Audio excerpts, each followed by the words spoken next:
Number 5 on this list is the Devil's Pond. The Devil's Pond is a very beautiful and calm looking body of water on the outside, but it's far more dangerous when you step inside. Located in the Queensland forest, the pond itself almost looks like something straight out of a fairy tale, but there's no happy ending here. 19 people have died in this tiny little pond. That's a staggering amount of people considering how small this one area is. In fact, so many people have had tragic endings here that there's literally a sign that says the creek has claimed many lives. Think about that. It sounds like something straight from a Scooby-Doo story. Beware of this pond or else, but like seriously, beware of the pond. An ancient Aboriginal legend tells us of how a runaway bride fell to her death here as she was escaping her wedding. The bride was named Ulana, and it's believed that she is actually the cause of the many deaths that have happened here. It's said that she lures and tricks people into coming towards her, and then they fall in and suffer the same fate that happened to her so many years ago. I'm not sure if the bride legend is true or not, but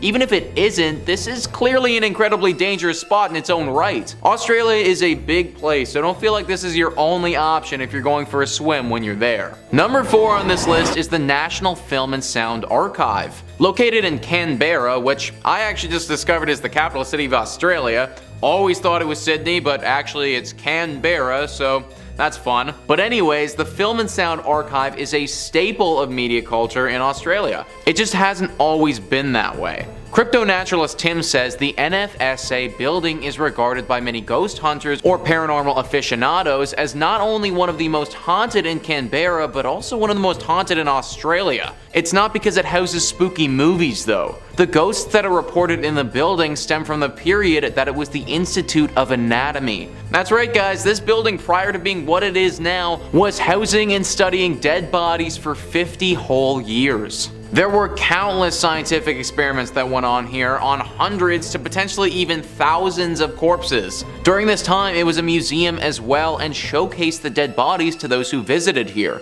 Because of all this death, the place is pretty popular among the ghosts. Apparently, the dissection rooms are the most popular with many paranormal sightings here over the years. There's also a little girl who many visitors have seen. She lives in the air vents of the building and pops out through the grates every now and again. Luckily enough, her intentions aren't evil though, and often tries to make people laugh. That being said, I still don't think that going to this place that used to house a bunch of dead bodies is the best idea. We have Netflix for a reason now guys, so let's use it. Number 3 on this list is the Fisherman Restaurant. This is a restaurant in Halifax, Nova Scotia known for its exceptional oysters and also its ghostly inhabitants. The ground that this restaurant sits on wasn't always utilized for serving up fish and chips though. In fact, it has a very long history. In the early 1800s is when the building went up, and for a long time it acted as the town's only school. Nothing ghoulish or demonic about that. However, at around the turn of the century the school moved and the building took on a new purpose. It became the mortuary for Halifax and made its dealings with the dead. Now not every mortuary is going to become haunted, but this one had quite a lot to deal with over the years. In 1912, the unsinkable ship, the Titanic, sunk. It sunk roughly 640 kilometers off of the eastern shores of Canada, and therefore the closest places to assist with the rescue was these eastern provinces. Halifax acted as the leader in these rescue processes, and because of that the mortuary had an onslaught of bodies of people whom had died on the ship. 5 years after that tragedy, Halifax incurred one of their own with the massive Halifax explosion. This was where a munitions ship exploded and it killed roughly 2,000 people just like that. This mortuary served as the primary designation for both of these incidents, and due to the unnatural deaths here, it makes sense that some spirits have clung on. Guests and employees alike have reported seeing ghosts all over this mortuary that turned restaurant. One of the dishwashers reported running out of the restaurant when he looked up from what he was doing and was staring directly at a ghost-like specter. The restaurant has attempted to have serious renovations done. However, I don't think that any amount of structural changes will get these spirits to rest for good. Number 2 on this list is the Frank Slide. Now even though the Frank Slide sounds like it could be a fun, popular dance move that takes over TikTok for a few weeks, it is far more morbid than that. On April 29th in 1903 in the mining town of Frank, which at that time was part of the Northwest Territories but is now a section of Alberta, there was a horrible tragedy. 110 million tons of limestone and rock came tumbling down in one of Canada's biggest landslides ever. This fell onto part of the town of Frank. Frank was located right next to Turtle Mountain, which after extensive mining had grown unstable. On April 29th, it all came crashing down and claimed the lives of 70 to 90 people. It is still to this day Canada's most deadly landslide to ever occur in history, and was a horrible tragedy that can only remind us how fleeting life can be. I think the craziest part about this landslide as well is that it wasn't just miners who were killed. Their wives, their families, all of them died at the hands of the Frank slide. The remains of these bodies were never recovered either, as the damage from the slide was far too devastating. Where all of this happened is now a section of a town called Crow's Nest Pass, and over a century later, the ghosts of the dead still haunt the area. This place is somewhere where visitors have reported feeling very unsafe. They say that the overall feelings of uneasiness are almost too much to bear and that they have to leave. Cries, howls, screams, this can all be heard late at night as you're trying to sleep. Lanterns will be seen in the night walking around at the hands of unknown apparitions. It is basically a full ghost town of people who never deserved to die in the first place, all wanting to get a second just to feel their lives again as they were so unfairly ripped away from them. Definitely one of Canada's most horrific tragedies, and now home to one of its most haunted locations. Number 1 on this list is the Banff Springs Hotel. This hotel is located in Banff, Alberta, and is truly one of the creepiest places that I've ever read about. Now, first off, I want to note the hotel itself looks gorgeous on the outside. The beautiful nature it is surrounded by is stunning, and the hotel gives me some serious Harry Potter Hogwarts vibes. However, when I say that this place is surrounded by nature, I really mean it. It is totally out on its own, with no other buildings in sight at all. The secluded site has been around for 132 years and has housed its fair share of visitors. Some of these visitors have had some incredible stays. I mean, when you look it up online, the hotel has a 4.7 Google rating, so I mean, it's pretty freaking good. Some of the guests, though, they never checked out. In the 1920s, a couple was set to have their wedding at this hotel. On the day of the ceremony, though, the bride, while she was walking down one of the hotel's beautiful marble staircases, tripped and fell, smacking her head on her descent and dying on the spot. This bride's spirit is one of the most notable sightings people have had when they're staying at this hotel. It's said that they often see a phantom in a wedding dress ascending and descending the stairs very quickly. She's also been seen in the ballroom dancing alone, potentially dreaming of the dance that she wanted so desperately to have with the husband that she never got to marry. In 1975, a longtime bellman of the hotel, Sam, died there. Since then, sightings of Sam have been pretty consistent. One story details how 2 women lost their room key and called the front desk to go and get it. The front desk person sent someone to go and open their room for these ladies. When that person had got there, though, the ladies were already in the room and said that another bellman had let them in. They described Sam to a T when they spoke about the bellman who helped them out. Instances like this have occurred time and time again at the hotel, with many people believing his spirit is still working there. Finally, with this hotel, you have room 873. Room 873 is rumored to be the home of a gruesome murder. One evening, a family was staying there, and the father, for some unknown reason, lost his mind, murdering his family and himself. After completely refurbishing the room, the hotel put it back in service, but now people who have stayed there report hearing the screams and the cries as if they were still dying. If you have to stay at this hotel, definitely avoid room 873. Number 5 on this list is the Molly Brown House. If you live in Denver, then there is no way that you aren't familiar with this haunted place. Thrillist says you've no doubt heard of the Molly Brown House and likely passed it on the street once or twice too. Molly Brown was a notable member of Denver's elite and perhaps known best for being a Titanic survivor, and despite allegedly living a relatively happy life, visitors to the museum and staff have reported quite a bit of strange happenings. Some have smelled what's believed to be husband J.J. Brown's pipe, or have witnessed lights off and on the fritz, and staff have reported furniture being seemingly rearranged. Sometimes figures can even be seen roaming the house. A visit is worth it alone for the history, but the potential for getting a bit spooked or walking into a cold spot is definitely an added bonus. We once again have one of those locations where no one has any idea why it's haunted, it just is. Maybe it's the connection to the Titanic that has got this place acting funky. Obviously, that was a very unnatural occurrence and took the lives of tons of people in a very sad way. So I could believe that the Titanic and the survivor of the Titanic plays some role into why this place is haunted the way that it is. Good news is that this isn't the worst haunting that you can run into. Like, yes, you will get a little scared for sure. You might smell something funny, or have a ghost pull something on you, or even maybe have small valuables go missing. But ultimately, you probably shouldn't be dragged to the underworld here by some shadow demon or anything like that. So I guess if you were to visit any place on this list, then this one wouldn't be the worst. Just be prepared for what's coming, because if you aren't, then it could leave you with some serious mental trauma. Number 4 on this list is Phantom Canyon Road. You need to be very careful on this road because there is a good chance you could suffer a serious crash if you aren't. Thrillist says a haunted road is one thing, but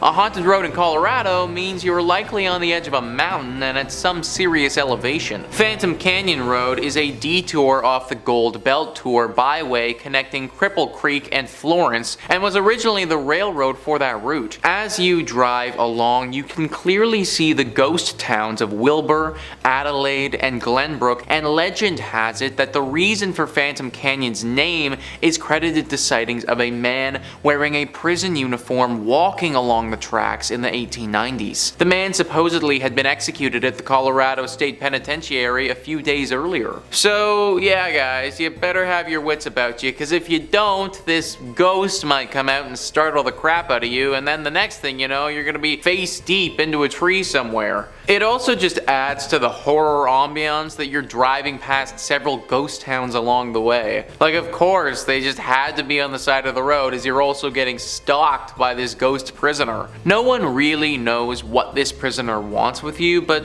let's face it, I can't imagine it's good. My dude was executed back in the day, so for one, what he did was probably pretty bad to warrant a punishment like that, and then secondly, he literally got executed, and I can only guess that his ghost probably isn't too pleased about that. Y'all need to be especially careful if you're driving down this road, because at any point this guy could pop out. Coming in at number 3, Osnabrück. Osnabrück was once the site in a major pagan temple and burial area. The pagans decided that they would attempt to convert the German people to the Christian faith. This led to a massacre taking place at the temple. The local forces took the lives of those there, including the priests. They then desecrated the graves and broke their altar stones. The pagans built their temples and buried the dead on sacred land. It is believed that this act disturbed the deep magic infused in the land. Now every year during the winter solstice and summer equinox, something strange happens on the land. Strange orbs of light have been seen moving around the area. Screams are heard from miles away. Stains appear on the stones that still lay there today. Although the town have now been built away from the graveyard, you can still visit today. Many locals avoid the land as the spirits there seem angry about what happened to their descendants. It is thought these spirits wield great power and could have revenge when and if they choose to. If you do choose to visit, you need to be warned to be respectful. Do your research before and careful when you arrive. Many have reported seeing terrifying things or feelings like being watched while there. No one visits during the solstice and equinox, as this is when the spirits are the most active. Coming in at number 2, we have Peacock Island. Peacock Island is situated in the River Havel in Berlin. In 1685, chemist Johann Kuhnel was given financial aid to build a glass foundry on the east of the island. Here he discovered how to produce artificial red glass. When he left the island in 1692, it remained unused for about 100 years until 1793. In 1793, the Prussian King Frederick built the castle for himself and his mistress. This was then passed down through the family and used for many different reasons, including being used as an exotic farm. Although the island has a long and exciting history, there are claims it is the original Johann Kuhnel who inhabits the island long after her death. It is claimed that Johann was not only into creating glass, but that he experimented with dark magic. It is believed that through his experiments with black magic, he had cursed himself. He attempted to flee the island as to not be attached to the curse, but this didn't work. In the afterlife, he was bound to the land and his old foundry. Those who have visited the island have seen a black figure with glowing red eyes. He is often seen at the stroke of midnight. When he is near, you can feel the chill in your bones. You know that you're in the presence of darkness just by being on the island during his hour. His laboratory still stands today, and some have tried to find his old lab to learn all the dark magic and secrets that he tried to hide. It is said a fire nearly destroyed the building. The police believe this to be man-made, and it's speculated he was trying to destroy the demons and spirits he had accidentally been working with in the lab. He couldn't escape the curse, and if you don't want to meet the same fate, I would avoid visiting this building. And finally, in at number 1, we have the Waldniel Hostert School. school. The school was first built in 1913 and then closed in 1937 when it was then used by the National Socialism Party. They wanted to use the building as part of their euthanasia program. They wanted to make their bloodlines pure and strong, and they had the idea to use the building to house anyone who was not seen as genetically healthy. All those with hereditary illnesses or who were severely mentally and physically handicapped were classified as lives unworthy of life. They would invite the people they deemed to fall into this category to live in the facility before they would eliminate them. According to data collected, more than 260,000 people fell victim to their war against sick. This was just one of many of these facilities run around Germany. With all of the horrible acts committed here, it is no surprise that it is haunted with the lost souls. The people lost here were taken suddenly and their spirits remain unable to pass on. Some people who have visited reporting hearing blood-curdling cries coming up the walls in every direction. Others have seen shadows darting from room to room as though they are watching those who walk there. Other ghosts have been seen looking through the windows or sitting inside the rooms late at night. They don't seem to have bad intentions, but they seem to be distraught, which can be equally as dangerous if you were to stumble across them unknowingly. Some even claim to see children who have disappeared as soon as they were noticed. The stories from those who have visited are terrifying and chilling to hear. It is enough to warn anyone away from attempting to visit the old school. Coming in at number 5 is the Hospital of Colorno in Parma. It's considered to be one of the most haunted places in Italy. This asylum began in 1873 and was only used for psychiatric patients and later a hospital for the mentally ill. Later on, they had begun housing people like prostitutes, alcoholics, and even small children, deemed by society as dangerous. At first only being a temporary situation for patients, soon became their permanent home. Doctors and psychiatrists working performed experimental new treatments on the patients like frontal lobotomies and electroshock therapy. Patients were locked away in small rooms, many forced to stay all day long like they were prisoners, many getting very claustrophobic, and people have said they can see drawings and scratch marks on the inside of the doors from past patients staying in the rooms. The hospitals were closed down in 1979 and now remains abandoned, but the inside still has clothes, scattered documents, old wheelchairs, and blankets. The front area is completely grown over with shrubs, vines, and trees. Anyone can go and visit the asylum, and many who have gone claim they have heard doors slamming, loud thuds, sounds of water, and even seen the ghosts of patients roaming the halls.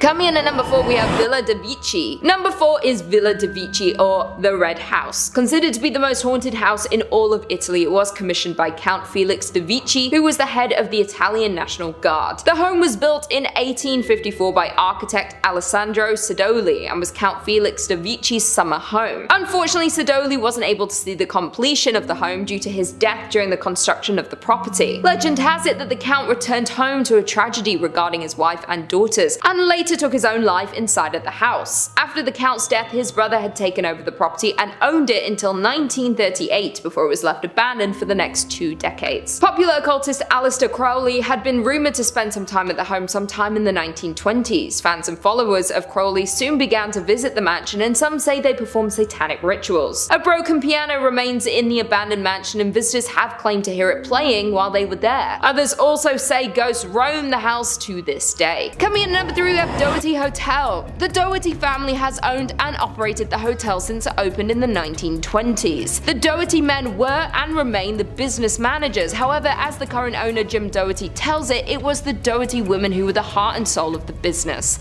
The hotel has a colourful history. During Prohibition, it was a speakeasy, a place for backroom gambling and adult entertainment. It was also a meeting place for the Mafia and Purple Gang. Here, they worked out their differences. In 1938, the hotel was the site of one of Michigan's most notorious murders. Isaiah Lebo, former Purple Gang attorney turned Purple Gang businessman, was murdered in the bar. He was shot by his cousin and business partner Jack Livingston and sadly passed away.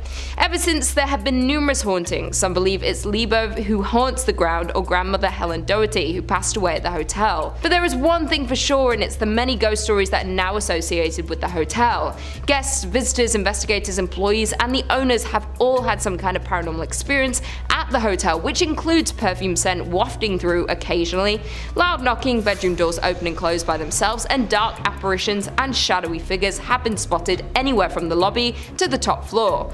Also, the spirits of other murder victims roam the halls, lobbies, and rooms. While some can be seen, others prefer to just make noise. Coming in at number 2, we have Michigan's first state prison. Established in 1838, Michigan's first state prison remained in operation through 1934. The prison served as the nucleus for the city as it spanned some 20 acres.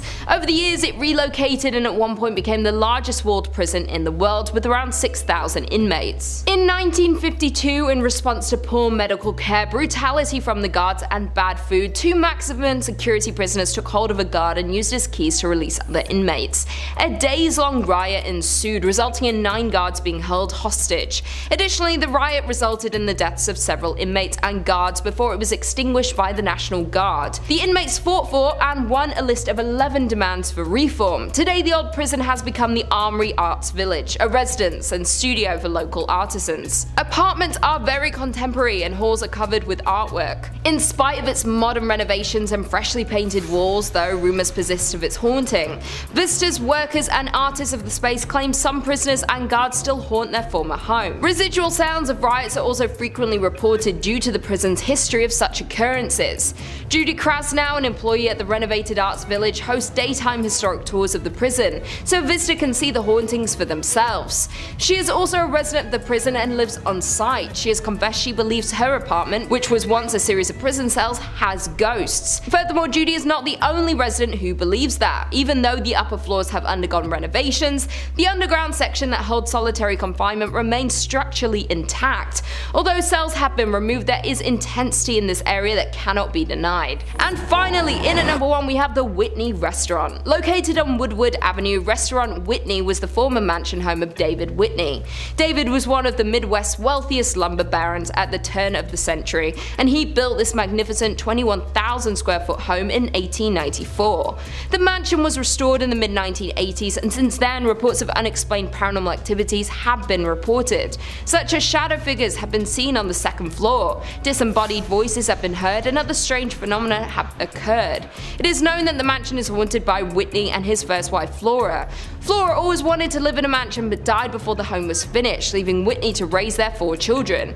A year after Flora's death, Whitney married her sister Sarah, leaving Flora's ghost to forever live in distress. The paranormal activity within the restaurant is not for the faint-hearted, as there have been reports of the elevator travelling between floors on its own with no one inside to operate it. Furthermore, ghosts have been witnessed on the upper floors, with one staff member seeing an older man looking out the window. The staff member approached the man asking him to leave, and right before the staff's eyes, the man vanishes into the floor. Other reports include noises that sound like silverware and kitchenware being handled and or stacked in table settings keep getting moved around by some unseen presence. The outhouse is said to be the most haunted part of the property. It was originally built for Whitney's slaves and has been largely untouched for years, mostly due to the fear of paranormal. Inside the outhouse is a dining table that is set for the afternoon tea and has been untouched for as long as anyone can remember. Today is still perfectly set but covered in a thick layer of dust, adding to the ghostly atmosphere. The outhouse has no electricity, so sits in the darkness at night. A tour guide who once worked at the Whitney insisted that the building was haunted for his experiences working there. The worker claims a group of dolls vanished from a room inside the building. Also, the worker has reported hearing his name being called from an empty area of the building. The Whitney Mansion is an elegant and beautiful property but has high body counts, a haunting history, and plenty of supernatural sightings still happening today. Number 5 on this list is the Carolina Inn. This inn has actually been voted one of the most haunted in America by a few different lists. The University of North Carolina says the Carolina Inn was built in 1924 and quickly became a popular hotel for visitors and graduates of the university. In 1948, the Carolina Inn's most long-lasting guests checked in and apparently never left. Dr. William Jacox was a fun-loving man with a witty sense of humor, had recently retired from practicing medicine, and decided to make the Carolina Inn his final home. He lived in room 252 for 17 years before his death in 1965. As shared by the Carolina Inn, guests that have stayed in Jacox's old room report being inexplicably locked out of the suite. One time, the lock was so stubborn that a workman had to use a ladder to break into the room. Visitors have also noticed strange occurrences such as messy bath mats and previously closed curtains being pulled wide open. Some have encountered the smell of freshly cut flowers despite none being in the room and felt their bodies become strangely cold for no apparent reason. This is only part of the stuff that goes down at this room as well, guys. Some people have reported seeing a poorly dressed man approach them looking for an unlocked door, and then if they show it to him, he runs away screaming. It's thought that this is the ghost of Dr. William Jacox. I don't know why unlocked doors scare this dude so much, but anyone who's gonna spend 17 years in this hotel is probably a bit of a weird dude. Unless you want to deal with a crazy old doctor ghost messing with you all vacation, I'd stay at a different inn. Number 4 on this list is the new Hanover County Library. I don't know why, guys, but something about haunted libraries is just so intriguing to me. Like, it just seems so mystical and mysterious, I guess. This haunted library is located right in Wilmington. There's a woman that haunts this place who's believed to be a patron. Apparently, she used to donate quite generously to this library and in death doesn't want to leave it behind. She isn't the only ghost that walks the halls here and haunts the books. There's a male poltergeist who makes his presence quite known as well. He apparently died in a duel that happened here many years ago before this land was turned into a library. Nowadays, these two ghosts make it very hard to do any serious learning or studying considering they haunt the place so much. The woman isn't too bad, she just shows up and looks super creepy, but from my reading, she only actually punishes those who cause harm to the library or make fun of it. Those who come here to learn and to read, she leaves them be for the most part. The man, however, is certainly quite the pest. He often messes with those that come here and makes it very difficult for people to accomplish anything. I love libraries, I think that we should all go to them more often, but maybe just not this one specifically. Number 3 on this list is Ochate. Ochate is actually an entire village, and it's said that the whole village is haunted. This village is abandoned now, and maybe a big reason for that is because of how haunted it is. Don Quixote says why this village started to empty at the end of the 19th century is still not entirely clear, but illness, unfortunate weather, and a murder all had a role to play. During this time, there was sickness, especially the Spanish flu, which devastated the area, and rain and hail that destroyed crops in successive years during the 1920s caused people to go search for a better place to live. In 1930, there remained only 2 families, one being a family of 3 and the other a single elderly man. Because a crazy pastor that frequented the village threatened pretty much everyone, the Aranguiz family decided to move to a safer village nearby. The elderly man, Eusebio, wasn't far behind. Their fears were later realized when the crazed shepherd brutally killed a fellow shepherd in one of the abandoned houses in Ochate in 1936. All of this has obviously left its mark on this abandoned village, and now it's just a mess of ghostly and paranormal activity. A hotspot of spirits, demons, and beasts. In fact, and this is almost something else entirely, but there have been literal sightings of UFOs here before. That's a lot of stuff for one tiny village in Spain. I would recommend doing exactly how the locals did and avoiding this village at all costs. Number 2 on this list is the Thorax Hospital. The Thorax Hospital has definitely seen some horrible things over the years. The hospital, which is now abandoned and out of use, is located in Teresa. Back in its heyday, it was mainly used as a hospital for those sick with respiratory illnesses. All of the diseases varied, but if it had to do with your lungs, then it was likely that you ended up here. The hospital sadly boasted a very horrible statistic when it was operational.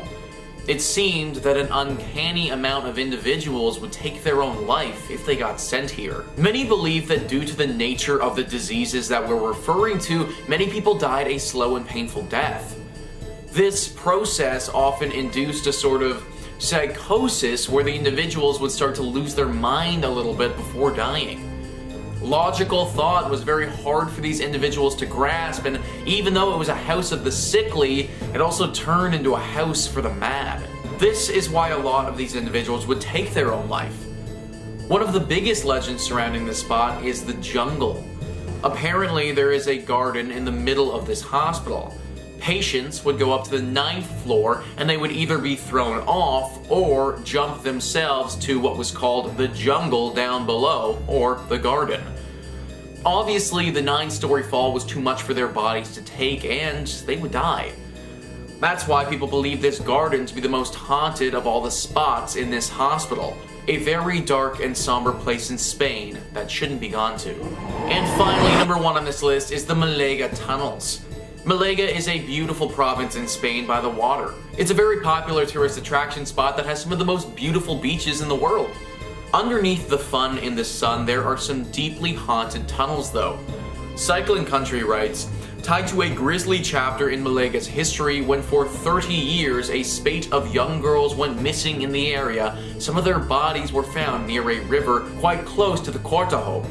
Rumors soon abounded that underneath the building existed tunnels and torture chambers where these unfortunate women met their fate and with satanic rituals being performed. It also was a hospital and prison during the bloody Civil War and quite possibly saw some executions and a lot of torment. The truth is, the tunnels did exist but have now been bricked up. The rest, well, you'll have to make up on your own mind whether this qualifies as one of the most haunted places in Spain. However, passing by this abandoned place sure is creepy.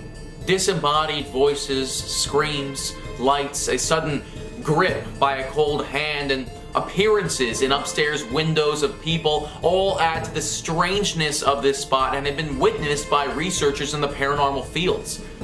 Unfortunately, this notoriety has caused a lot of damage to the thrill seekers trying to literally unearth the building's secrets. To add fire to these myths, in 2000 a film was made there using it as a backdrop. However, accidents, faulty sound, and battery problems plagued the production and it was never finished. For me, this is definitely one of the most haunted places in Spain. We're talking about torture chambers, satanic rituals, murder. This is a horrible place that has seen way too many tragedies and horrors to be anything but a haunted location. If you go to Malaga, stick to the fun and the sun and stay away from the tunnels and this haunted building. Going down there may just be the last thing that you do. Number 5 on this list is the Plaza Theater Performing Arts Center. Built in 1930, this beautiful theater has had many shows and screenings here over the years. For 55 years, it was in operation as one of the premier spots to have your movie shown, but in 1985, the theater shut down. It remained as such for about 20 years when in 2006, it began to get renovated. Now it's mainly just for live theater and other performance art in the city of El Paso. Like a lot of beautiful old theaters though, as time passes, legends emerge, and this one in particular certainly has its fair share. The Plaza Theater for Performance Arts Center has 3 primary ghostly apparitions it houses. The first is our very standard and very classic drifting woman in white. Looking sad and down on her luck, the spirit of this woman will often drift around through the rafters and has been seen by many workers throughout the years. The second is a man in all black who materializes in front of people. He's described a bit like a shadow creature, but slightly less menacing. I suppose if we have our woman in white, it's only fitting that we have a man in black to get a little bit of variety going. The third ghost sticks with the theme of spicing things up and is actually a little boy with a bouncing ball. It's not a basketball, but a small bouncy ball that the child seemingly plays with as he haunts the theater. Nobody knows the origin of these ghosts or how they got here at all. Are they connected? Maybe once a family unit who died here together, or are they all separate and have each suffered strange tragedies at this location over the century? El Paso, I'm sure, has some other theaters, and I'd stick to those ones if you're looking to watch some live shows if you're there. Number 4 on this list is Hendley Row. Located on the Texan island of Galveston on the Gulf Coast, this is the most famous haunted spot for locals in the region. Texas Highways writes, "It's not surprising that Hendley Row is a hotspot for supernatural activity. Completed between 1855 and 1858 for shippers and cotton brokers, it was the town's tallest structure during the Civil War. The roof doubled as a Confederate lookout for Union ships. Galveston and nearby Barrier Islands, history have been laced with tragedy. It was the site of a bloody Civil War fight, and serial epidemics of yellow fever decimated the populace. Hurricanes blast through regularly. The 1990 storm left up to 12,000 casualties in the worst natural disaster in US history. No wonder Texas writer Brian Woolley called Galveston an old cemetery with a beach attached. The resident ghosts of Hendley Row represent aspects of Galveston history. There's the Confederate soldier seen on the roof and around the building. The bloodied teenage factory worker is a vestige of the building's cotton grading days. The lady in white and the running and playing little boy and little girl are thought to be 1900 storm victims. The upper floors house apartments and offices now, but Henley Market's glass ceiling reveals views of stairs and landings. During renovations, workers reported tools mysteriously moving around. Staff recall other spooky experiences as well. Some years ago, a friend gave her old photo of Dr. Wilbur from a house on Church Street that's always displayed in the shop. When Hurricane Ike inundated the building with 10 feet of water in 2008, the photo went undamaged while many other things were destroyed. Every year on November 1st, employees construct an elaborate Day of the Dead altar that includes the photo and lighted candles. Before closing, the staff follows a 3-person backup routine to ensure the candles are completely extinguished, even dousing them with water. Yet almost every single year, 1 or more candles are burning the next morning. I can't imagine working at a place where we had to light candles for our ghost altar. Like, that action alone would make me want to quit immediately. I suppose the one good thing is that the ghosts here don't appear to be particularly evil or wanting to inflict harm. Still though, waking up and heading to work is already a tall task as it is, but knowing that there's a dead little boy and girl waiting there, yeah, that's a solid no-go for me. In third place, we have the Crescent Hotel. Located in Eureka Springs, Arkansas, it was erected in 1886 and has served several purposes over time, such as a luxury resort, a conservatory for young women, and a junior college. But the strangest mark on its history came in 1937 when it got a new owner, Norman G. Baker. Norman was a millionaire inventor and radio personality who decided to pose as a doctor despite having no medical training and wanted to turn the hotel into a hospital that could cure cancer. He was eventually found out and was run out of town, but his spirit somehow found its way back to the hotel and found some otherworldly company as well. The now operating Crescent Hotel is said to be haunted by at least 8 ghosts, ranging from a small girl to a bearded man wearing Victorian clothing. When current owners Marty and Elise bought the hotel in 1997, they hired 2 certified mediums to do a reading of the building. The mediums found that the hotel showed signs of being a portal to the other side, as in a dimension that holds the spirits of the dead and can be accessed by those on the same frequency as ghosts. That portal is located on top of what used to be the morgue. One thing I like to stress, especially when dealing with angry ghosties, is to never disturb the graves. And a formal archaeological dig was done on the property in 2019, uncovering Norman Baker's bottle grave, with some of the glass containers clearly showing fleshy remains, while others are believed to have held his assorted curing potions that never cured anyone. If you'd like to see them for yourself, they're on display in the Crescent's morgue. Oh, I totally forgot.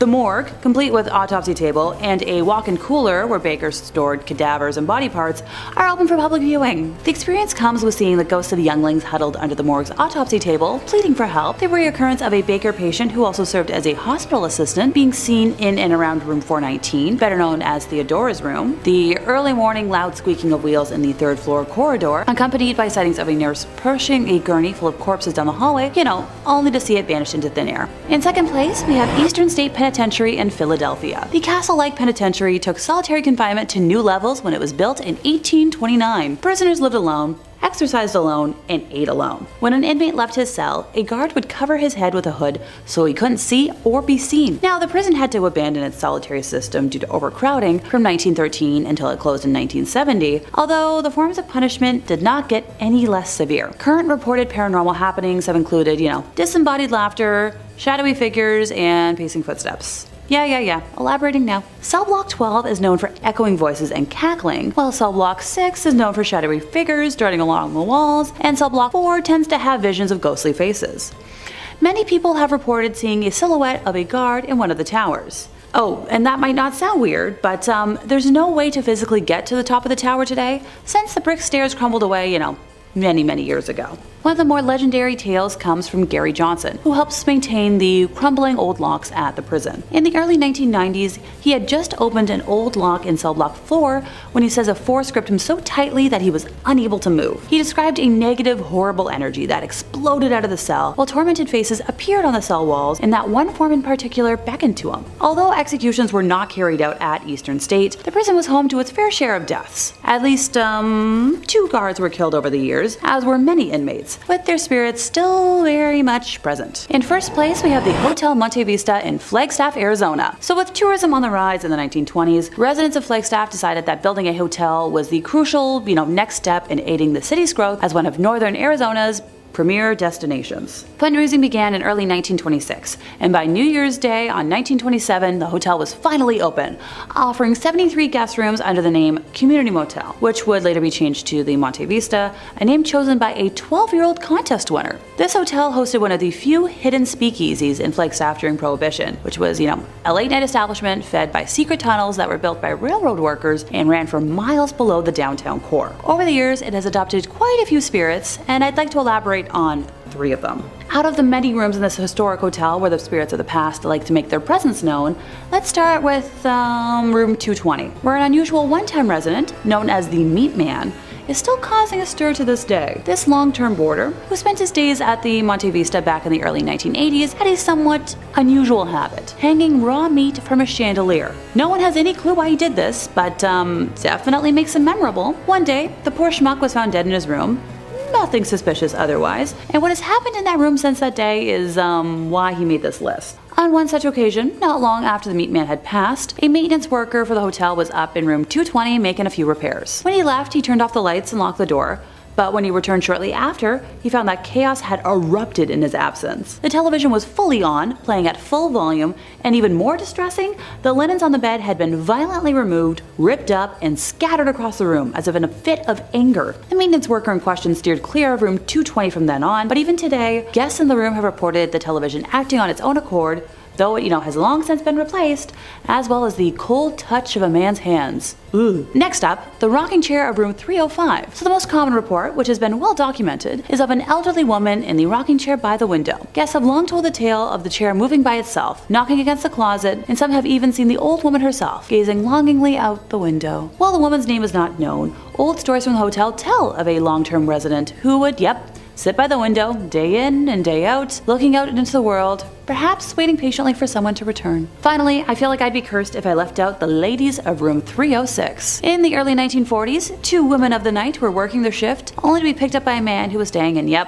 room 306 of the Monte Vista Hotel and looking for some company for the night. The 2 women returned to his room, and that night were brutally ended and dumped out of the 3rd floor window to the street below. What happened to these women was horrendous, and it seems that they agree, seeing as their spirits are still haunting this room, lashing out at anyone who dares to stay there. In the decades since, guests have reported the uneasy feeling of being watched, as well as difficulty sleeping.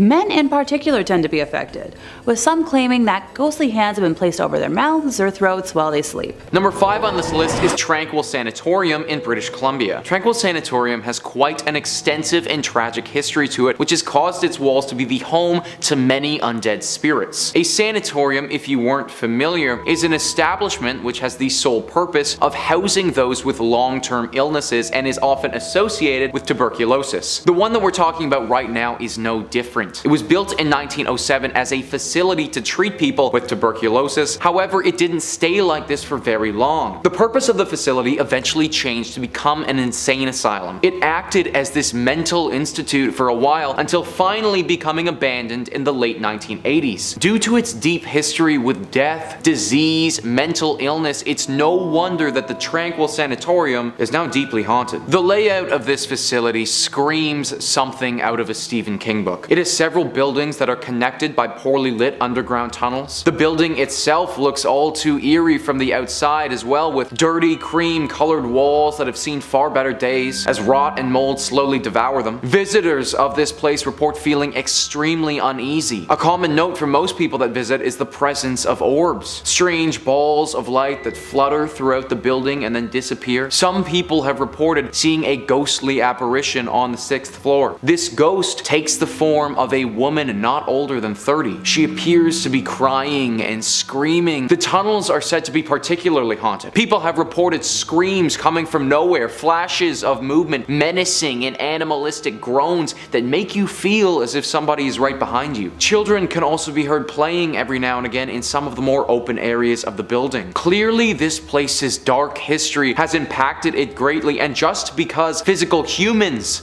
decided to abandon it in the 80s doesn't mean that it was truly abandoned for good. Number 4 on this list is the Firkens House. The Firkens House is part of Fort Edmonton Park, which, you guessed it, is located in Edmonton, Alberta. Fort Edmonton Park is a little tourist attraction that has buildings from 1885, 1905, and 1920 to represent the homes of the time. One of the houses is the Firkens House. This home is interesting because during my research, I couldn't find any particular evidence of wrongdoings or tragic events at this home. In fact, for the most part, it seems like a pretty normal house. People have lived there before and no harm has befell them, but it seems that after they moved out and the home was donated, that's when things started to go a little bit haywire. There are reportedly 3 ghosts or demons that haunt this home, each one scarier and more dangerous than the next. The first one is the ghost of a beautiful floating woman who is dressed in all white. People have said that they've spotted her in the windows of the home looking out at them or slowly drifting throughout the living room. The second one is the ghost of a little boy. The boy will appear to certain people looking extremely ill. It is currently unknown if this boy died in and around the area or what disease he is suffering from, but it is said that he resides in the home with the woman in white. The third being is by far the scariest of all 3. A ventriloquist dummy that will appear in the home or in the cupboards. This thing can move all by itself and talk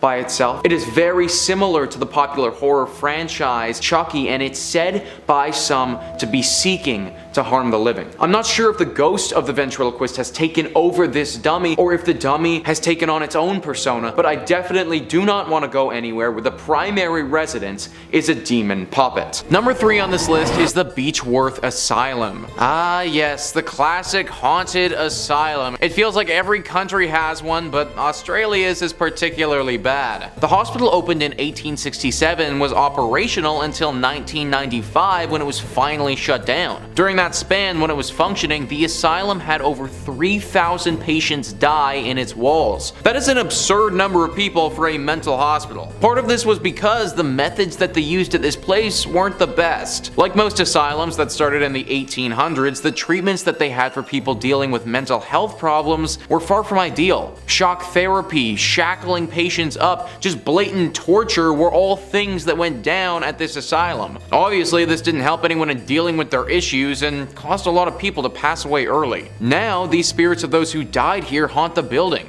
Screams can be heard ringing throughout the walls, with people thinking it's the ghosts of those who were being shocked or tortured. Some have reported seeing the ghosts of nurses walking around the building. These aren't your typical kind nurses though. People have said that they look evil and unforgiving. Deep feelings of depression can be felt here and just a strong feeling of uneasiness. Personally, I see absolutely no reason to visit this horrible place ever, and in all honesty, I'm kind of surprised that the building is still standing. Number 2 on this list is the Monte Cristo Homestead. Built over 150 years ago, this home has had such a tragic history that many believe it to be Australia's most haunted home, and honestly, after reading about the horrific things that happened here, I totally understand why. Australian Geographic writes, a chain of violent events in the house have triggered other supernatural incidents. A maid once plummeted to her death from the upstairs balcony, and the figure of a woman in period dress has been seen walking along the veranda to the blood-stained steps where she fell. A stable boy who burned to death in his bed at the hands of his master is thought to haunt the coach house, while the ghost of a mentally disabled man named Harold wanders the grounds. Kept chained in the caretaker's cottage for 40 years, Harold was found curled up at the feet of his mother's dead body. He died shortly after being sent to a home for the insane. The sound of clanking chains is said to warn of his approach. All of those things are super scary to begin with, but the most cited ghost at this home isn't even mentioned there. Elizabeth Crawley inherited this house from her husband who passed in 1910, and her ghost has never left. After her husband died, she went into a deep depression and would rarely leave the home. She converted one of the upstairs rooms into a space to perform rituals. It's said that after her husband died, she only left this house twice and eventually died in it by herself. Now you'll know her ghost is present because there'll be a sudden and stark change in temperature whenever she nears. All of this lore has, of course, created a ton of interest around the home, and it's been featured on several Australian ghost television shows through the years. However, you can also stay at this home if you wanted for $200 a night and experience all of this ghostly stuff for yourself. Why you would want to pay $200 of your actual money to get haunted and potentially even cursed is beyond me, but hey, to each their own, I guess. And finally, number 1 on this list is Port Arthur. Port Arthur is located in the Australian state of Tasmania, which is actually an island state 240 kilometers off of the Australian mainland. Port Arthur initially served as a penal site by the British Empire several hundreds of years ago. Towards the end of the 1700s, Britain stopped sending their prisoners to the Americas and instead started shipping them to Australia. What's even better than going to the mainland, though, was this small island state that they also owned in the middle of nowhere. Countless prisoners over the following decades were shipped off to Tasmania, with Port Arthur being one of the biggest final destinations for these criminals. Once they got there, their lives were never the same. Many of these people that were shipped here had committed small crimes out of sheer necessity, stealing some food to survive or something to keep their families warm. The severity of the crime mattered little to the British authorities though, and even if it was something as small and insignificant as this, you could very easily find yourself stuck in this prison for the remainder of your life. The prisoners that got sent here were forced to work tirelessly in the timber, lumbering, and shipbuilding industries. Port Arthur actually boomed for the next 100 years, with more and more convicts being sent here. This was obviously very beneficial for the British government, but not so much so for the people who had to make this place their home. Many of them were mercilessly killed for no good reason. They were often tortured consistently if they weren't working hard enough or had done something that wasn't totally up to the standard. It really was a horrible way of life for those who got sent to Port Arthur. At around the end of the 1800s, Port Arthur started to slow down and eventually stopped altogether. The death of this location didn't end though, because in 1996, Port Arthur saw one of Australia's darkest moments ever. 35 people were gunned down in a mass shooting that took place at Port Arthur. All of this death from various generations has caused Port Arthur to be one of Australia's most haunted spots. In fact, over the years, there have been more than 2,000 incidents of unexplained paranormal activity. Things moving, voices shrieking, change in temperature, you name it, it's taken place at this location before. The asylum at Port Arthur is said to be the most haunted spot here, with reports of people getting scratched and touched by unseen entities. Port Arthur has had a horrible history to it, and it's not a place I'd recommend venturing out to if you do happen to catch yourself in the Australian state of Tasmania. In at number 5 we have Berlin Citadel. The Citadel was built in 1559 and is known as one of the best preserved military structures in Europe. It was originally built to protect Spandau from attack, built specifically to have no blind spots, giving an advantage on all sides in the event of an attack. The Citadel has seen a lot of destruction and war since it was built, but the most famous ghost to live there is the spirit of Anna Sido. Anna was married but had a love affair with Joachim II, the local ruler at the time. As the ruler was dying, he asked his son to take care of Anna. The affair had been frowned upon, but as both of their parents had passed, they had grown closer before he got sick. When he passed, his son didn't keep his promise. He immediately imprisoned her in the Citadel. No one ever saw Anna again after that. There was no explanation as to where she had gone or if she had been punished for her love affair with the ruler. There had been reports from visitors of the White Lady, a ghost seen walking around the Citadel late at night. Some felt a sudden cold breeze and feeling of dread while walking around the grounds, but still there was no explanation. Years later, the Citadel was a big tourist attraction and renovations took place. While they began to renovate, they found the remains of Anna. She had been walled into a cell and left there. This seemed to confirm the rumors that she was the White Lady for all these years. Some people have seen her late at night, but others have felt her presence. Even after she was found, her spirit had remained. If you visited today, you might catch a glimpse of her if you were to be there after nightfall. Coming in at number 4 we have Swiftkov Castle. The origin of Swiftkov goes back to the prehistoric times. A fort was built there in the 1st century AD. It sits on the edge of a lake covered in all sides by water, making it the perfect place if you're worried about intruders. The castle was built in the early 13th century by King Ochate. It is not known when it was built, but the first written mention of the castle was in 1234, when it was owned by the King of Bohemia. academia. It had many owners throughout the years, being seized in wars and passed to new rulers. It is now owned by the National Heritage Institute and is open to guests. It is regarded by locals as the creepiest place in Germany. Many refuse to visit or leave before it gets dark, as not to disturb the spirits they believe to live there. They believe that the castle is home to a dark supernatural entity. They believe it had been since prehistoric times and has never left the land. There are often voices heard from around the castle. Technical faults happen, often with no explanation. It's also been said many animals refuse to go into the building and act strange on the land outside the castle. There have been many times where the staff had lit candles to light up the halls when night falls. There have been times when every candle had been blown out at once, sending chills down the spines of anyone in the area. The most haunted part of the castle is the main tower. There are reports that if you sleep in the tower, you will pass away within the year. There are at least 2 confirmed cases of this happening throughout the castle's history.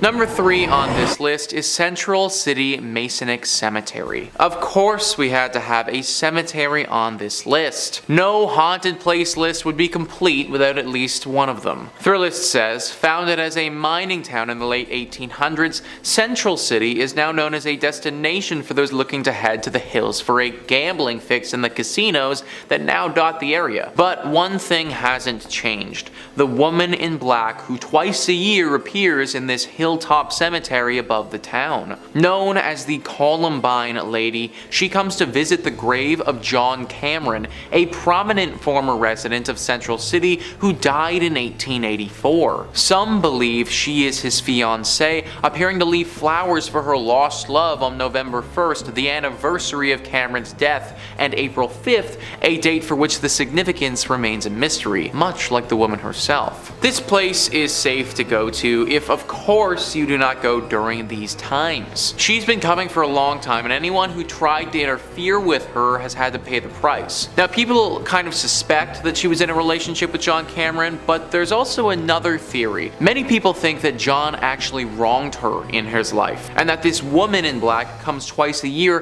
to double check that John is still dead and hasn't come back to life by some means. Pretty scary tale for sure, one that you probably don't want to get involved with. Number 2 on this list is the Broadmoor. Located in Colorado Springs, this hotel would be freaking awesome if it wasn't so haunted. Thrillist says this sprawling 5-star hotel has a lot to offer for anyone seeking a relaxing and indulgent getaway. But along with the golf course, spa, and nearby zoo, there's one feature you won't find in any brochure. Staff and guests alike have reported the presence of a woman, often in the penthouse where Julia Penrose, co-founder of the property, once lived. While not confirmed, Penrose's death is said to have been surrounded by a strange occurrence in which she went missing and was later found, confused and shaking in the woods nearby with no memory of how she got there. She passed away a week later, and perhaps her spirit remains, watching over the property and seeking answers about her own mysterious death. Now I am wondering, man, how did Penrose die? Like, this whole story feels like a movie or something like that. I truly think somebody needs to get in here and investigate what the heck happened here. Because, like, should we be scared of the region because this is gonna happen again? Was Julia doing something specific before she disappeared, and should we avoid doing that thing? There are just so many questions that need to be answered here, and sadly I can't do it from the comfort of Toronto. That being said, I'm also not trying to end up like Julia, and therefore will be leaving this job to somebody far more qualified. And finally, number 1 on this list is the Highlands Ranch Mansion. A truly picturesque mansion, one that's been standing for over 100 years and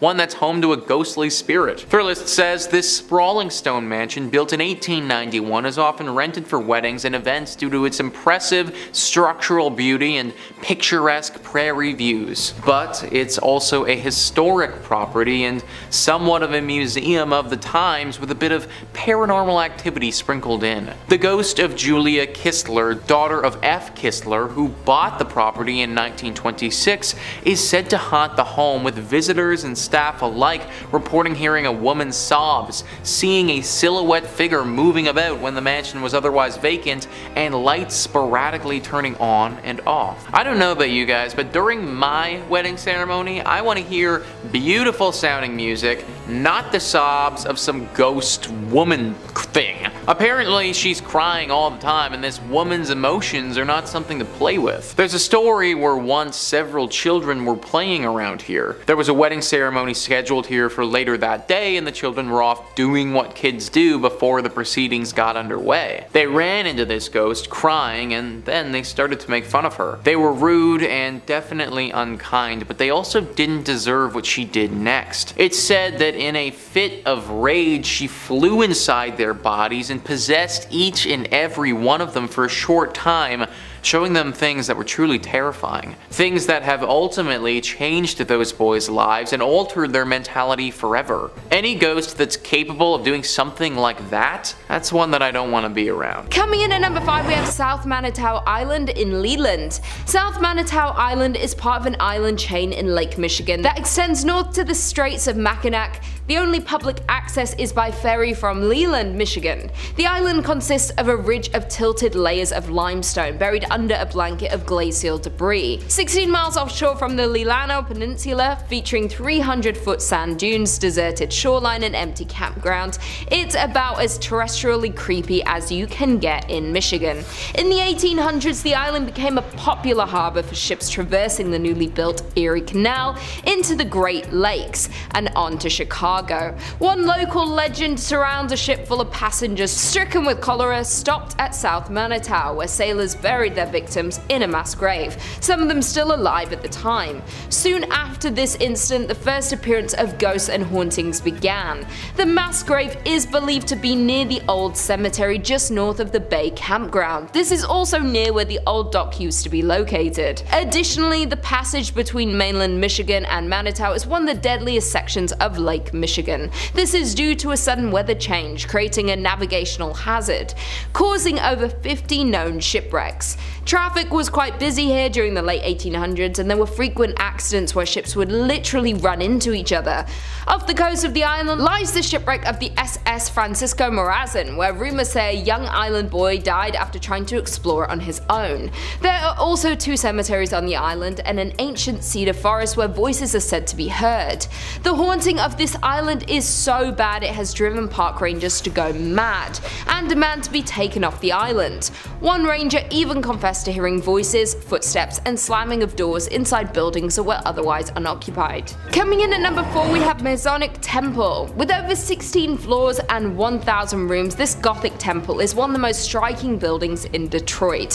Furthermore, this is the largest Masonic temple in the world. According to rumors, there are hidden passageways, rooms, and staircases, so be careful as you might get lost quite quickly within the walls of this temple. The most famous urban myth associated with the temple is that of the architect George D. Mason. Legend has it that Mason went bankrupt funding the construction of the temple. He was going through financial difficulties and was very close to foreclosure. Due to this stress, George D. jumped to his death from the roof.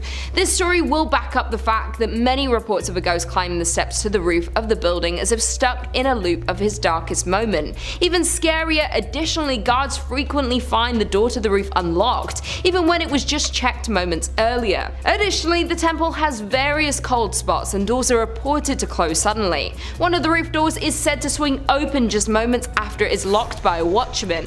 Many people report the feeling of being watched while inside of the building. Coming in at number 3, Villa Magnoni. Next on the list is another abandoned house, the Villa Magnoni, and what makes this story even creepier is not much is known about this house, like who built it or why it has become abandoned. Many attempts to sell the house have failed time and time again. It's now owned by the University of Ferrara. They wanted to turn the villa into a research lab, yet to this day nothing has been done about that. The events in the 1980s really turned this place into a very haunted attraction and gave it its infamous name of the Curse of Villa Magnoni. 4 men went to check out the abandoned villa one day and claimed to hear children's voices in the distance. They ran towards it, but nothing was there. Instead, they saw an old woman behind one of the windows screaming at them in a violent rage, telling them to leave now and to never return. The men were terrified and ran, but unfortunately they were all hit by a car, and 3 out of 4 of them lost their lives. Due to the tragedy of the guy's death, the town council of Kona had all doors and windows of the villa walled up, but oddly enough, a week later the window the men had seen the old woman in was now open. Other tourists since then say they have heard a woman whispering threats whenever they pass the house.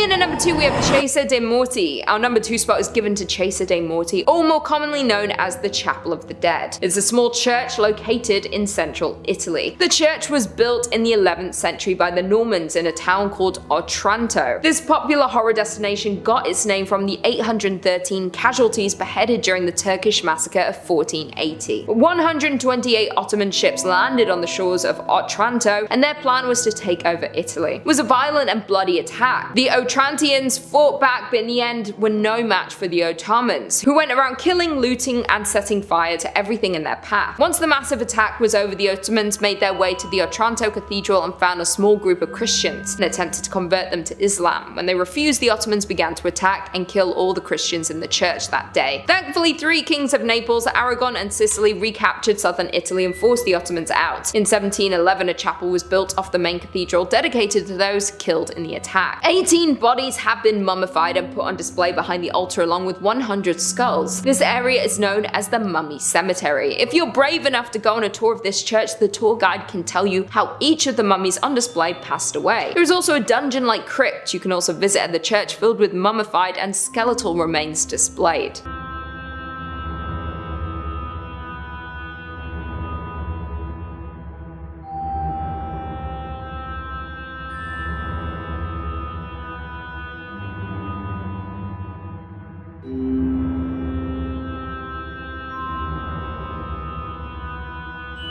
And finally, coming in at number 1, we have Poveglia Island. Poveglia Island, also known as the Island of the Ghosts or the Forbidden Island. Poveglia is a small island between Venice and Lido. This little island was used to quarantine individuals suffering from the plague and other diseases. Many individuals were there living out their final days before being burned in mass graves. If anyone in the surrounding areas were even remotely sick, they were shipped off to the island to be separated from the healthy people and left there to die. In 1922, the island was turned into a mental hospital, bringing in even more tragedy to this already harrowing place. The doctor that ran the hospital conducted many brutal experiments on the patients on the island. He believed that mental illness could be treated and cured with lobotomies, using tools such as hammers, drills, and chisels to perform these experiments. Many say the doctor eventually went mad and took his own life by jumping off the bell tower. A nurse working witnessed this and stated that the doctor survived the fall but was choked to death by a mysterious mist. Somehow the mental hospital stayed open until 1968 before it was abandoned to this day. More than 160,000 victims were cremated on this island over the years, and even today more than 50% of the soil on the island is made up of human ash. The island has remained untouched for decades, and locals and tourists are banned from visiting. Even though the island doesn't allow tourists, many paranormal groups have filmed episodes about their findings on the island. The Ghost Adventures crew spent 24 hours on the island. They experienced many things such as creepy music, weird energy, unexplainable equipment malfunctions, and when using their ghost monitors, they flew off the charts. Needless to say, this is one of the most, if not the most, creepy and haunted place in Italy, if not the world. Number 5 on this list is Casa Laro.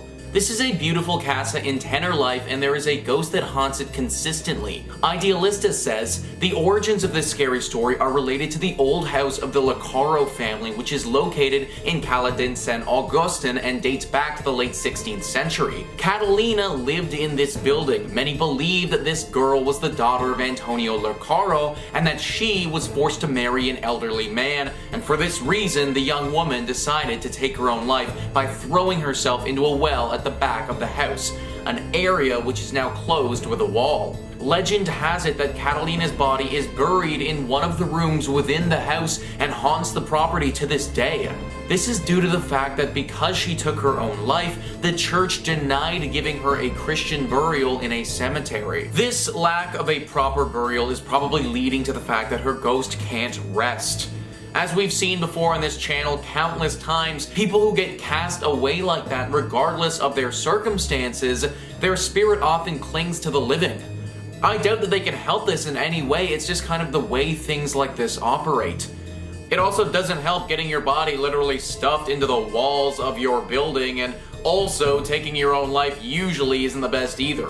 Regardless of why this place is haunted though, it definitely is. The disembodied voice of this woman is heard frequently, and it often manifests itself in this shrieking scream cry that's very unsettling for all of those who listen. Some have seen her apparition appear before them, but apparently this is a pretty rare occurrence. Number 4 on this list is the Madrid Sanatorium. As with most countries, there is a sanatorium that makes the list as being one of the most haunted. It just so happens to be one of the locations that sees the most tragedies in the world, and therefore often has a clumping of dark spirits and energy. Idealista says, this sanatorium in the region of Madrid was built in 1941 to treat some of the most serious diseases that were plaguing the civilian population back then. These diseases were tuberculosis, leprosy, polio, fibrosis, and lung cancer. It was eventually converted into a psychiatric hospital, and in 1995, it closed its doors once and for all. Until not long ago, it was possible to go inside and visitors could find the records and personal objects of former patients. Those who have been there speak of mysterious presences in the corridors, electrical devices that strangely stop working for no reason, and doors that suddenly close violently. Many people also claim to have seen lights in the immensity of plants that resemble lanterns walking around. I mean, it really is no wonder why this place is haunted, guys. We went from a sanatorium to a psychiatric hospital, and it's clear that both places saw a lot of death in their time. It should also be noted that psychiatric hospitals back in the day were not nearly as good as they are now. People were very often mistreated at these places, and it's not common to see those spirits linger on. There truly is no reason for you to be traveling to this place other than to test your luck with the ghosts, something that I really don't recommend doing. Number 3 on this list is Fort Fisher. Fort Fisher was a critical fort during the American Civil War. It was used by the Confederate Army and was pretty instrumental for them from 1861 to 1865. This fort was used to protect an important trade post there that the Army needed. They defended this place for those 4 years, but then in 1865, the Union Army came in and was finally able to capture it. This battle was a very bloody one and was actually huge for the Union Army and the overall scope of the war. Apparently there was a lot of death at this fort, and that death, it's never really gone away. Now, this fort is teeming with paranormal activity. Visitors will often report hearing gunshots coming from thin air. The sounds of many footsteps all running at once as if people were charging ahead. Orbs of energy appear in front of them from no apparent source. There are 2 very famous ghosts that haunt this place as well, Robert E. Harrell and General William Whitling. Robert was apparently an outcast who died under mysterious circumstances and has not been able to rest since. The general was actually taken prisoner and killed at Fort Columbus, but he returned to this place because he feels regret for how he failed in life. He was apparently responsible for defending this place and was not capable of doing so. A very haunted fort that I wouldn't recommend going to. Number 2 on this list is Lydia's Bridge. Who is Lydia, and why does she have a bridge, and why is it haunted? Well, Lydia is quite the famous ghost. This is a true ghost. Like, when you think of a ghost and a ghost story, this meets all the criteria for a good one. Spectrum Local News says, people traveling between Jamestown and Greensboro on US Highway 70A said they've encountered the ghost of Lydia, a hitchhiker. If she's picked up, she gets into the car and vanishes before she reaches the requested destination. Various versions of the Lydia legend have been passed along over the years, and there are apparently 11 different versions of the story that are set in North Carolina. It's common for folks to go ghost hunting for Lydia near the bridge. In the book Looking for Lydia, historians Michael Reniger and Amy Greer cite the 1923 death of Annie C. Johnson as the real-life Lydia who died after a car flipped in 1920. That is a story with some history, man. Literally since the 1920s this has been going on, and there are 11 different versions of the story. A story like this isn't just made up. It's not just something that one person posted on Creepypasta that became a thing. No, this has been part of the identity of North Carolina for a century. Countless people have picked up this woman and then had her disappear right before their very eyes. Car accidents have happened for people driving this woman and then getting so shocked that they spin off the road when she disappears. Lydia, or Annie, is a real ghost who stalks drivers along this road and especially this bridge. Although she isn't inherently evil in nature, as I said before, accidents have happened when people realize they were just driving a ghost around. I have no idea where Lydia is trying to get to, but trust me, you probably don't want to be the person to take her there. And finally, number 1 on this list is the Devil's Tramping Grounds. This is in reference to a very strange patch of soil in North Carolina. For decades, this circle of dirt has allowed nothing to grow on it at all, whilst the area surrounding it is home to luscious wildlife. The Sun Journal says regional legend maintains that Satan frequents the area on his nightly walks, pacing the circle as he contemplates his nefarious deeds. Normal vegetation surrounds the circle, but only a wiry grass grows inside it, and no plant life of any kind can be found on the path itself. Visitors have also claimed to see red glowing eyes in the circle. Now, there could be any number of reasons for why nothing is growing on this patch of dirt. Simply because an area of land cannot grow wildlife doesn't automatically mean the devil himself has anything to do with it. But throw in the fact that there are 2 red glowing eyes there, plus a few other creepy occurrences, and we might just have something demonic afoot. Locals have reported putting objects in the center of the circle, then coming back a little while later and having those same items moved outside the circle, as if someone or something did this deliberately. The thinking is that this circle is a place used by the devil to dance or to perform rituals that we don't understand. Having things inside his circle of death doesn't make for a great dancing spot or sacrificial zone,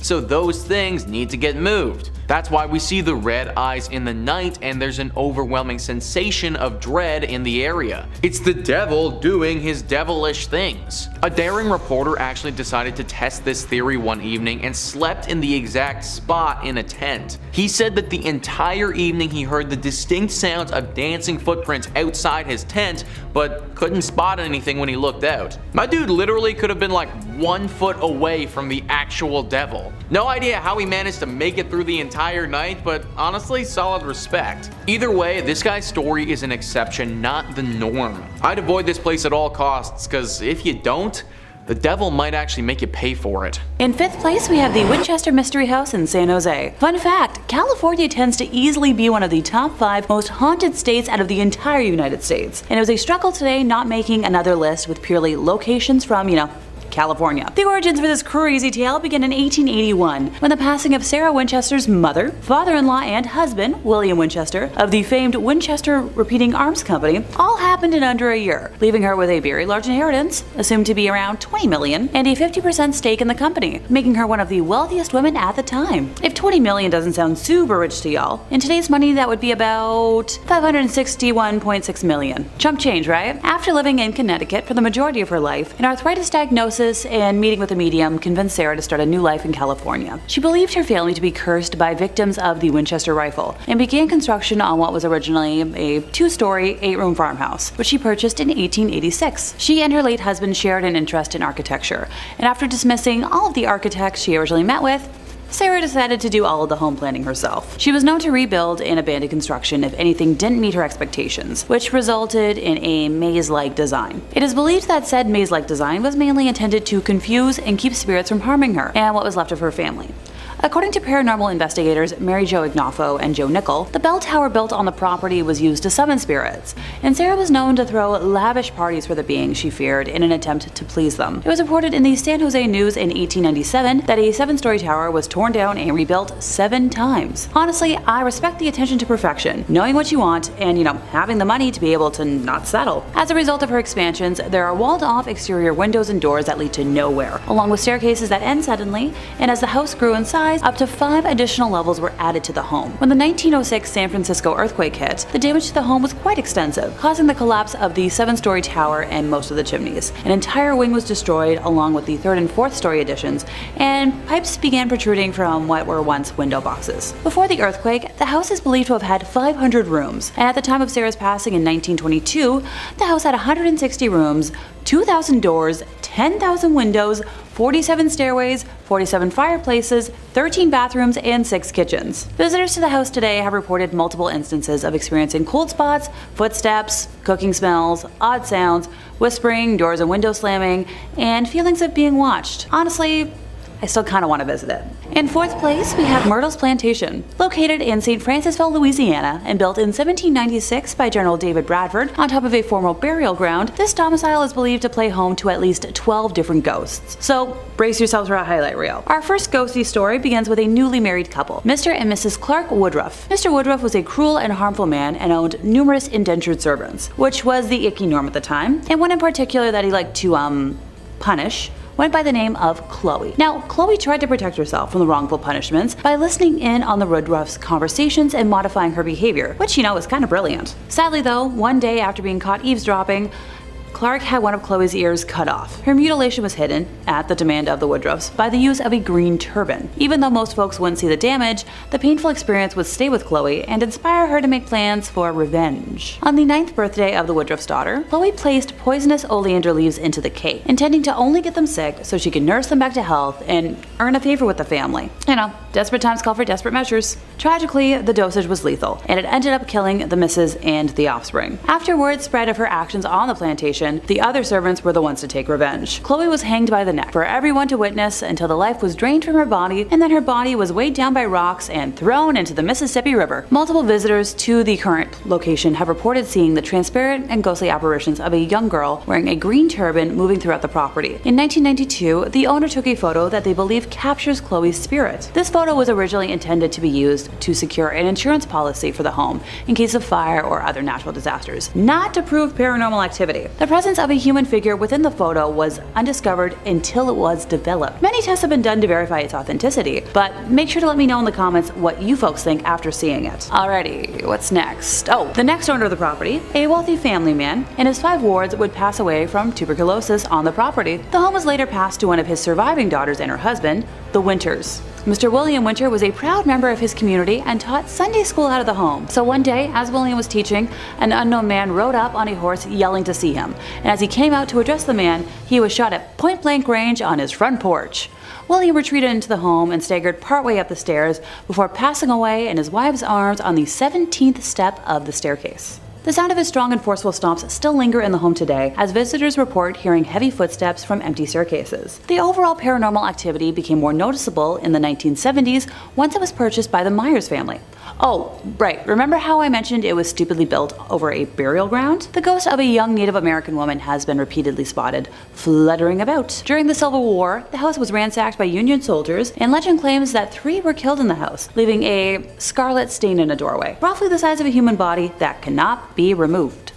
Number 3 on this list is the USS Lexington. The ship has its own museum dedicated to it now, and it is 100% haunted. The decommissioned World War II aircraft carrier is riddled with different phantoms. This museum is literally said to receive, on average, hundreds of reports of ghostly apparitions in 1 year. That is so much supernatural energy that has just congregated here. Now, World War II was obviously an awful time, and if this boat played a major role in the Battle of the Atlantic, which I imagine it did, then it assuredly saw its fair share of tragedies. The ghosts are not quiet about their presence, they make themselves very known. One of the most famous ones resides in the engine room. Apparently, visitors will go there and a spirit will form explaining the engines and how they work. Then, when his lecture is over, poof, he will be gone in a puff of smoke. There's also a general sailor that walks around the ship and is actually said to be rather helpful. However, with these tame ghosts, there are some troublemakers as well. Small items that you may have on your person, a wallet, a watch, a phone, a keychain, anything like that are often reported missing after people get on the ship. If you do intend to go here, then hold on to your valuables very closely and get ready for a long lecture on engines. Number 2 on this list is Bragg Road. For over 100 years now, this road has been haunted by a very strange and ghostly light. It's been seen by hundreds of people during that time, and nobody can explain it. Texas Highways says, in the heart of the big thicket is Hardin County, and in the heart of Hardin County is the infamous Bragg Road, home to countless sightings of the ghost road light that appears to nighttime travelers on the road between Saratoga and the defunct village of Bragg Station. Before the current road was built, the Arrow Strait clearing served as Santa Fe Railroad's branch line built in 1903. From its inception, locals considered the line haunted by Mexican laborers murdered by a thieving foreman, a deserter shot by Confederate soldiers, a hunter lost forever in the woods, and a decapitated railroad brakeman searching for his head. But all the stories share a common theme, a floating orb of light. The road replaced the railroad tracks in 1934, but the light remained, seen by hundreds of people over the decades. In the 1960s, Archer Fullingham, editor of the County News, spread its notoriety in articles. National Geographic published a clear photo of the light in a 1974 feature about the Big Thicket. Texas folklorist Francis Albernethi documented sighting stories from the old-timers and young folks alike. In 1997, Hardin County designated Bragg Road as Ghost Road Scenic Drive Park. A pretty road through the woods in the daytime turns into a spooky spot for supernatural sightings by night. Word is the most auspicious times to see the light are on moonless autumn nights. What the heck is this light that has been haunting this place for all these years? Even National Geographic, a very highly reputable column, has posted stories on it with actual photos including it. If it's a manifestation of some of these ghosts, then which ghost is causing it, and maybe more importantly, is it dangerous? If you want to find out, then you need to head to Bragg Road and look for yourself, but I wouldn't recommend it, honestly. And finally, number 1 on this list is the Yorktown Memorial Hospital. This hospital is definitely up there as one of the most haunted spots in Texas, and could even make a play for the most haunted spots in America. It was built in the 1950s and managed by the Roman Catholic Church for a few decades before eventually closing down in 1986. Then for 8 more years until 1992, it was a drug rehab facility, but finally in 1992, it closed for good. Since then, it's been abandoned and gained some very serious ghostly legends by the locals. One of the most famous demonic creatures that resides here is this black specter with bright glowing red eyes. It's not shy either and will attack you if you're here alone or in a vulnerable state. This is the most famous of the presences here, but it isn't alone. The ghost of a man who appears to have a bullet wound directly in his forehead is also said to live here. His ghost is a lot less forceful than the dark demon though, and is said to just show himself to visitors rather than attack them. The spirits of nuns are said to be on the 2nd floor though as well. These spirits are similar to our demon creature and will claw and scratch at people who decide to come here. Along with all of this, we also get our classic indicators of a haunted location, such as feelings of despair as you walk through, temperature changes, and moans echoing throughout the building. Avoid this place at all costs if you want to keep a tight grip of your sanity.